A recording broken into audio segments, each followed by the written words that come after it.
Hello guys, welcome back to my YouTube channel. এটা হচ্ছে আমার চ্যানেলের 26 নম্বর ভিডিও। আর এই 26 নম্বর ভিডিওটা আমরা পুরো ট্যুর শেষ করে যাচ্ছি এখন মানিকগঞ্জ।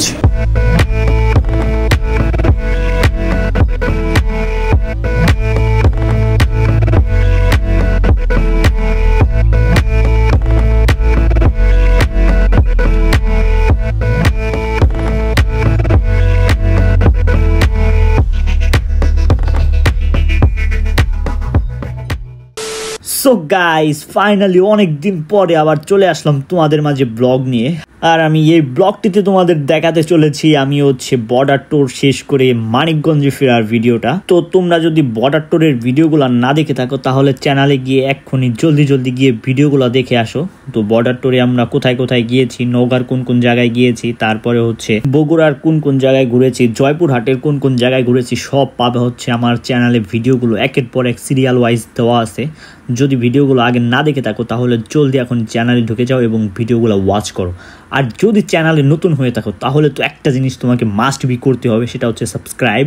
তো চ্যানেলটিকে যদি এখনও সাবস্ক্রাইব করে না থাকো তাহলে আমাদের চ্যানেলটিকে সাবস্ক্রাইব করো, ভিডিওতে একটা লাইক করো এবং তোমার বন্ধুদের মাঝে চ্যানেলটা শেয়ার করে সাবস্ক্রাইব করতে বলো। তো আমার এই ট্যুরে সর্বোচ্চ ভালো যে জায়গাটা লেগেছে সেটা হচ্ছে এই জায়গাটা। তো তোমরা যদি এই জায়গাটার ভিডিও এবং ব্লগ না দেখে থাকো তাহলে জলদি গিয়ে আমার চ্যানেলে গিয়ে ভিডিওটা দেখে থাকো এবং লাইক করে দাও। এবং আমরা জয়পুরহাট থেকে একটা ভিন্ন জিনিস এক্সপ্লোর করেছি, সেটা হচ্ছে মাটির ঘর।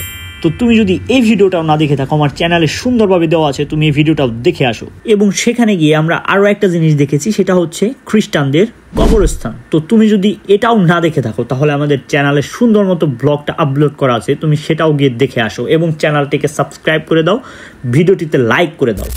সো গাইস, আমি কথা বলতে বলতে তোমাদের একটা দারুণ জিনিস দেখাই। দেখো, আমার গাড়ি এখন 103-এ চলছে। তো আমি কিন্তু একদম স্ট্রংলি বসে রয়েছি জাস্ট, তাই দেখো গাড়ি 103-4 এরকমভাবে। মানে হাইওয়েতে গাড়ি চালানোর মজাই এটা, যে কোনো রকমভাবে স্কেলেটর ধরে বসে থাকলে 105, 6, 7, 10, 15 এরকম উঠে যায়। তো এটা হচ্ছে দেখতেই তো পাচ্ছ যে কত রাস্তার পর রাস্তা, ফাঁকা রাস্তা। তো এই জন্য এটা হয়, কোনো জ্যামজট থাকে না। তো এই জন্যই আর কি অটোমেটিক্যালি গাড়ির স্পিডটা একটু বেশি হয়ে থাকে। তো যাই হোক, আমার ফ্যামিলির উদ্দেশ্য করে বলছি, তো এখানে আমার কোনো দোষ নেই, ফাঁকা রাস্তার কারণে এটার স্পিড অটোমেটিক্যালি এরকম হয়ে আসছে। তো যাই হোক, আব্বু আম্মু সরি, এই জায়গায় গাড়ি এক ল্যাম্বা চলতেছে, আমার কোনো দোষ নাই, আমার বাড়ি গেলে বইকো না। সো গাইস, আমরা হচ্ছে ফাইনালি এখন আমরা বগুড়া থেকে চলে আসলাম। এখন হচ্ছে আমরা যমুনা সেতুর কাছেই, আর ওই পাশটাতেই হচ্ছে যমুনা সেতু। এই জায়গাতে আমরা একটু রেস্ট নিলাম। তো আমাদের 4-5 দিনের মোটামুটি ট্যুরে প্রায় 400 কি 450 কিলোর মতো আমাদের রাইড করা হয়েছে। আর আমরা এই 4 দিনে যে সব জিনিস এক্সপ্লোর করলাম, তো আপনারা তো সব আগের ভিডিওতে দেখতে পেরেছেন। তো বৌদ্ধবিহার থেকে শুরু করে হচ্ছে মহাস্থানগড়ে যাবতীয় সব কিছু আপনাদের এক্সপ্লোর করে দেখালাম। তো যাই হোক, আমাদের এই ট্যুরের কথা ভেবে আমাদের এই 400 কিলো রাইডের কথা আর কষ্ট সব ভুলে গিয়েছি। আর এত সুন্দর সুন্দর দার্শনিক স্থান, এই দার্শনিক স্থান দেখলে অবশ্যই মন ভরে যাবে। তো আপনারাও চেষ্টা করবেন এই সব জায়গায় ঘুরে দেখার জন্য। আর এখন আমি একটু পরে আপনাদের পদ্মা সেতু, এই যমুনা সেতুর ভিউটা দেখানোর চেষ্টা করব। তো চলুন আমরা এখন যমুনা সেতুতে উঠে যাব। আর এর আগে আমি আমার বন্ধু শিহাবের একটা মন্তব্য নিয়ে নেই, দেখিও কি বলে এই 400 কিলো রাইডে ওর কি একটা অবস্থা বা কেমন লেগেছে ওর। তো শিহাব, তোমার এই 400 কিলো রাইডে কি মনে হয়েছে? 400 কিলো রাইডের মধ্যে আসলে আমাদের কিছুই মনে হয় নাই, কারণ আমাদের যে প্লেসগুলো আমরা প্রদর্শন করছি সেই প্লেসগুলো দেখে আমাদের মন অনেক ভরে গেছে। কারণ এরকম প্লেস আসলে না দেখলে আপনারা বুঝতে পারবেন না। কোনোদিন আপনারা আমাদের ব্লগে দেখতে পারবেন অনেক জায়গায় আমরা ঘুরেছি, আপনাদের এক সুন্দর একটা ভিডিও উপহার দেবো। আর এবং আমরা এখন যমুনা সেতুতে আছি। এখন আপনারা যমুনা সেতুর একটা সুন্দর ভিউ দেখতে পারবেন। আর আমাদের সাথে লেগে থাকুন এবং সাবস্ক্রাইব প্লিজ। তো গাইস, চলুন এখন আমরা যমুনা সেতুতে উঠে যাব।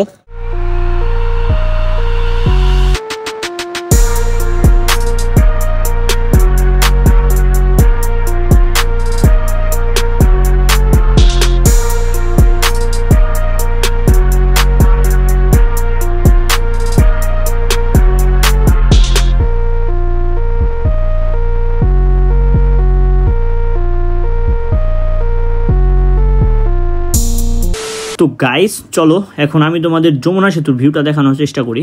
আর এটা হচ্ছে যমুনা সেতুতে ওঠার জন্য আমাদের ট্যুর কমপ্লিট করতে হবে, এটাই হচ্ছে সেই ট্যুরের জায়গাটা। তো ট্যুর কমপ্লিট করে আবারও যাচ্ছি, চলো। সো গাইস, ফাইনালি হচ্ছে আমরা ট্যুর কমপ্লিট করলাম। আর ট্যুরের জন্য আমাদের কাছ থেকে 50 টাকা রেখেছে। এইটুকু একটা ব্রিজ পার হবো, তার জন্য 50 টাকা নিয়ে গিয়েছে। তো সরকারের বিজনেস। ওই ভাই দেখছো, কি একটা অবস্থা, কি কম এই টাকাদাদের লেগে এইরকমভাবে অ্যাক্সিডেন্ট হয়, কীভাবে এসে না কাওয়াটা দিল শালা। তো দেখছো ব্রিজে উঠার আগে এরকম একটা কাও দিয়ে দিল, আর না হয় ব্রিজে কীরকমভাবে ওরা ট্রাক মার্ক চালায়। তো যাই হোক, এই যে এখান থেকে আমাদের পদ্মা সেতুর এই রেলিংগুলো শুরু হয়েছে, আমরা এখন উঠে গিয়েছি পদ্মা সেতুতে। তো ব্রিজে উঠে যেটা দেখতে পেলাম শুরুতে, প্রথমে হচ্ছে ওই পাশে দূরে দেখতে পাচ্ছ ওটা হচ্ছে রেলের লাইন, আর এটা হচ্ছে গাড়ির লাইন। তো ওই পাশ দিয়ে রেল চলাচল করে আর এই পাশ দিয়ে হচ্ছে গাড়ি টাড়ি চলাচল করে। আর এই জায়গা দিয়ে এত জোরে জোরে গাড়ি যায়, তো তোমরা অবশ্য দেখতে পাচ্ছ, আমি অবশ্য 40-এ চালাচ্ছি, বাট এইসব জায়গা দিয়ে এত জোরে জোরে গাড়ি যায়। তো চিপা রাস্তা হলে পরেও, ফাঁকা রাস্তা পেলে পরে ওরা মানে সোজা তো প্রচণ্ড স্পিডে গাড়ি চালায়। আর এই যে রাস্তার মধ্যে যে বালিগুলো আছে, বালিগুলো আমার পায়ের মধ্যে এমনভাবে এসে বিঁধে পড়ছে, মানে বন্দুক দিয়ে কেউ গুলি করতে আসে এরকম একটা অবস্থা। আর হাতের মধ্যে সে বালি লাগতেছে, মাথায় অবশ্য হেলমেট আছে, মাথার ভিতরে ঢুকতে পারছে না। আর পাহাড়টাও ঝুলে পড়ে যাইতেছে, একত্রে রোদ দ্বিতীয় তো হচ্ছে বালিগুলো একদম বিঁধে বিঁধে পড়ছে পায়ের মধ্যে। তো যাই হোক, তো এই ব্রিজটা আমাদের পুরাটা শেষ করতে মোটামুটি 5-6 মিনিটের মতো লেগে যাবে। এতটা ভিডিও আমি দেখাবো না, এবং একদম ব্রিজের শেষে গিয়ে আপনাদের পুরো ভিডিওটা দেখানোর চেষ্টা করব, এবং শেষে যখন নামি তখন হচ্ছে আমরা ভিডিওটা দেখানোর চেষ্টা করবো আবার। তো আমরা এখন যেখানে আছি, তো তার পিছনে আছে হচ্ছে সিরাজগঞ্জ এবং সামনে আছে ব্রক্ষণাপুর, এবং এই সেতুটি 90% পড়েছে টাঙ্গাইলে এবং 10% পড়েছে হচ্ছে আপনার সিরাজগঞ্জে। আর আমরা এখন যে যমুনা সেতুতে আছি, এই যমুনা সেতুর দৈর্ঘ্যটা হচ্ছে 4.3 কিলোমিটার, এবং আমাদের এই নদীটা পার হতে আনুমানিক 3 থেকে 4 মিনিট কি 5 মিনিটও লাগতে পারে। তো আমরা পুরোটা আপনাদের দেখাতে পারবো না, পুরোটা দেখালে ভিডিও হয়তো অনেক লং হয়ে যাবে। এই জন্য আমরা আবার একদম শেষে গিয়ে আপনাদের ভিডিওটা দেখাবো। এখন আমরা ক্যামেরাটা অফ করে দিচ্ছি। তো গাইস, আমরা প্রায় 5 মিনিট 13 সেকেন্ড রাইড করার পর আমরা পারে চলে আসছি। ওই যে দূরে পার দেখা যাচ্ছে, গাছপালাগুলো দেখা যাচ্ছে, আর এতক্ষণ কিন্তু কিচ্ছু দেখা যাচ্ছিল না। তো আমাদের এই সেতুটা পার হতে প্রায় টাইম লেগেছে 5 মিনিট 13 সেকেন্ডের মতো। আর এখন আমরা একদম সেতু থেকে নেমে গিয়েছি, আর দুই পাশে এই গাছপালা দেখতে পাচ্ছেন। এখন হচ্ছে আমরা একদম টাঙ্গাইলে চলে এসেছি। আর যতক্ষণ আমরা ভিডিও আগেরটাই রেকর্ড করলাম, তো তখন আমরা ছিলাম হচ্ছে সিরাজগঞ্জে। আর এখন আমরা একটু রেস্ট নিব, কোনো একটা দোকান পেলে বা রাস্তার পারে দাঁড়িয়ে একটু রেস্ট নিব, তারপরে আবার আমাদের চলতে হবে। আর এই পুরো বর্ডার টোরের সবগুলো ভিডিও আপনাদের কেমন লেগেছে আমার এই কমেন্ট বক্সে লিখে যাবেন, যে কতটা ভালো লেগেছে সবগুলো ভিডিও, আর এই ভিডিওটাও কেমন লেগেছে কমেন্ট বক্সে কমেন্ট করে যাবেন। আর আপনি যদি কখনো এই যমুনা সেতু পারি হয়ে থাকেন তাহলে কমেন্ট বক্সে লিখে যাবেন। সো গাইস, আমরা হচ্ছে ফাইনালি এখন যমুনা সেতু ক্রস করে টাঙ্গাইলে ঢুকে পড়লাম। এখন আর আমাদের যেতে লাগবে হচ্ছে 1 থেকে 1.5 ঘন্টার মতো। তো আমরা প্রায় মানিকগঞ্জে চলে এসেছি। তো আমরা যা যা দেখালাম আগের ভিডিওতে, আজকের ভিডিওতে কোনো কিছু দেখানো নেই। আজকের ভিডিওটা হচ্ছে আমরা একদম কি বলে ওটাকে, বগুড়া থেকে মানিকগঞ্জ যাচ্ছি, মানিকগঞ্জের সেই ব্লগটা আপনাদের দেখালাম। তো এটা না দেখালেও পারতাম, বাট একটা ব্লগ বাড়বে, আমাদের চ্যানেলের ওয়াচ টাইম বাড়বে, এই জন্য হচ্ছে আপনাদের এই ভিডিওটা দিলাম। তো আপনারা ওই ভিডিওটা ফুল ভিডিও এনজয় করবেন, আমাদের চ্যানেলটিকে সাবস্ক্রাইব করবেন, আর হচ্ছে নতুন নতুন ভিডিও পেতে আপনাদের সাথেই থাকবেন। আর হচ্ছে এখন আমরা যাবো একটু মানিকগঞ্জে। এখন মানিকগঞ্জে গিয়ে হয়তো বা আর একটা ব্রেক নিব, আর মানিকগঞ্জে গিয়ে হচ্ছে পুরো ব্লগটা আপনাদের শেয়ার দেবো। আর যদি রাস্তার মধ্যে এর মধ্যে কোনো জায়গায় একটু ব্রেক নেই তাহলে আপনাদের আবার দেখাবো। তাহলে চলুন এবং আমাদের সাথে থাকুন এবং বাকি পথটা এনজয় করতে থাকুন আমাদের সাথে।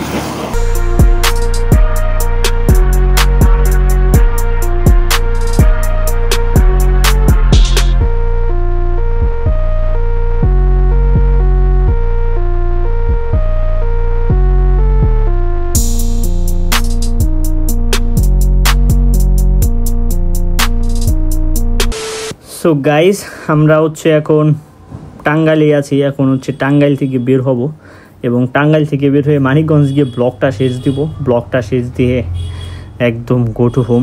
আর শরীরে প্রচণ্ড টায়ার্ড লাগছে। তো আমাদের এই টোরে মোটামুটি 400 কি 450 কিলোর মতো রাইড করা হয়েছে। উপরে 500 কিলো যেতে পারে, এটা দেখা হয়নি। তো আনুমানিক 500 কিলোর মতো হবে। এখন আমরা মানিকগঞ্জে যাব, এবং মানিকগঞ্জে একটা ক্যামেরা কন্টেন্ট নিয়ে একটা ভিডিও রেকর্ড করবো, এবং সেখান থেকে ব্লগটা শেষ দেবো, শেষ দিয়ে বাড়িতে যাব। আর এখান থেকে আমাদের মানিকগঞ্জ কয়েক মিনিটের দূরত্ব, কত 40-45 মিনিটের মতো লাগবে। এরপরে যাব হচ্ছে বাসায়।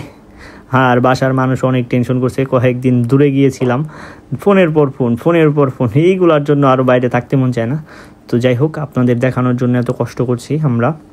আমাদের ভিডিওটা লাইক করবেন, চ্যানেলটা সাবস্ক্রাইব করবেন। তাহলে চলুন মানিকগঞ্জ যাওয়া যাক। সো গাইস, আমরা ফাইনালি 250 কিলো রাইড করার পরে মানিকগঞ্জে চলে এসেছি। তো নিজের এলাকা দেখে এখন এমন ভালো লাগছে, কি আর বলবো, কিছু বলার নেই। তো আর কি বলবো, পাছা মাছা একদম ব্যথা হয়ে গেছে, কি আর বলবো। শিহাবের লোক একটু কথা বলি। তো বন্ধু, তোমার পাছা মাছার কি অবস্থা? খুবই দুঃখজনক, খুবই খারাপ একদম অবস্থা শেষ। এত রাইড করার পরে অবশেষে নিজের এলাকায় এসেছি, খুব ভালো লাগতেছে এখন। ও, তো গাইস ফাইনালি হচ্ছে নিজের এলাকা দেখি এতটা ভালো লাগতেছে। এখন বাসায় গিয়ে একটা গোসল করবো, গোসল করে ঘুম একদম 12টার আগে, কোনো ওঠা উঠি নেই। তো আজকের ব্লগটা আমরা এখানেই শেষ করছি। আবার দেখা হবে নতুন কোনো ভিডিওতে, নতুন কোনো টোরের নিয়ে। তো আজকে আর কথা বাড়াবো না, আজকের ভিডিওটা এখানেই শেষ। দেখা হবে অন্য কোনো ভিডিওতে। এ পর্যন্ত ভালো থাকুন, সুস্থ থাকুন। টেক কেয়ার, টেক লাভ, আল্লাহ হাফেজ।